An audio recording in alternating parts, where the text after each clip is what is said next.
Okay, so tell me who you are and where you're from. I am Kari Sook. I'm a Texas boy, born and raised, but I've lived in New York City for 4 years now. So. And talk to me, what has the Camelot experience been like for you? Oh God, it's so great.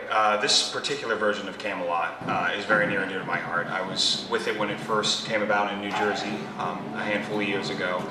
And so getting to work on it in that aspect as Sir Lionel, and then getting to come here and get to create the role of Lancelot has just really been this beautiful arc, really enabling me to get to see it from all sides and enjoy every bit this adaptation has to offer. Talk to me a little bit about your feeling about the way these characters are being portrayed and how maybe it's a little different take. Yeah, but when you cut away all of the excess, all of the fat, and all of the fluff from Camelot, and you're left with these three people, those three people then have to be real people.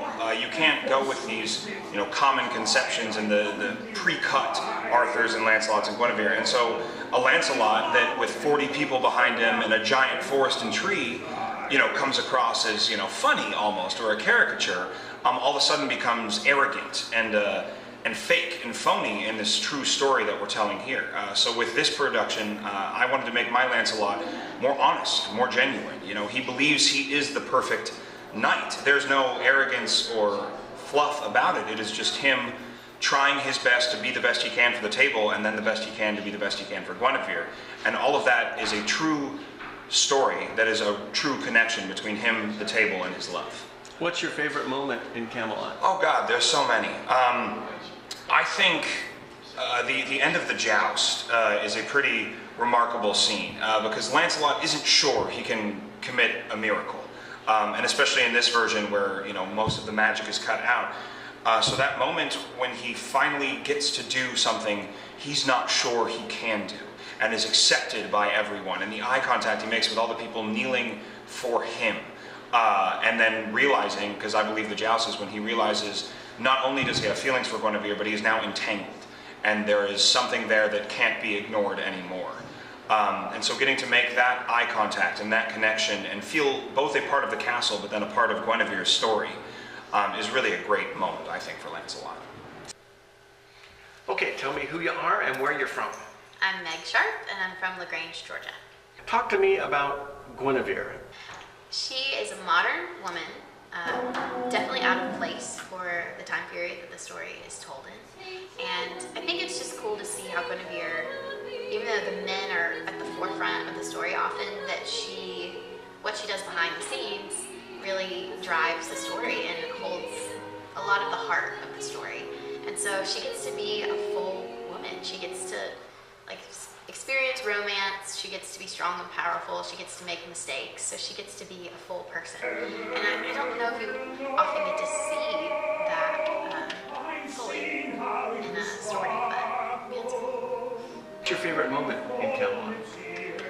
I really like Take Me to the Fair, and I think again it shows how Guinevere, even in a world of men, she kind of has a way of getting them to do what she thinks is best. I wouldn't call it manipulative, I just think she's a smart girl.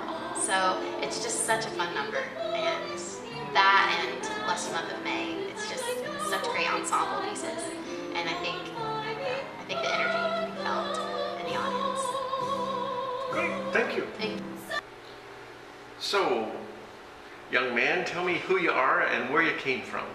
Well, my name is Matthew Aaron. I am originally from Freehold, New Jersey, based in New York, and I'm coming to Kansas. The classic story of Camelot has as much to say to people today as it did when it was written and let alone when the musical was created in the 60s? Absolutely, of course. I mean, there's always somebody who thinks they're in a safe relationship, and then all of a sudden somebody comes up and it's, smacks them in the face and something else is different. Whether that's, job related or, romantically related, it tells the story of now also. I mean, it's something that even the big show, in a very long, drawn, broad way, tells the story of now. But this is, again, a more pared down version and very poignant, I think. There's so much you could say. I mean, the Camelot, as we say, it is a timeless story. It is a classic story. I think we're telling it in a new novel way. I think we're telling it in a truthful, unbelievable way. And I think people who have seen Camelot before have not seen this Camelot. So even if you think you know the story, you know the characters, you know the songs, but you don't know this production of Camelot, I think we have something new to tell, and that people need to come and see it.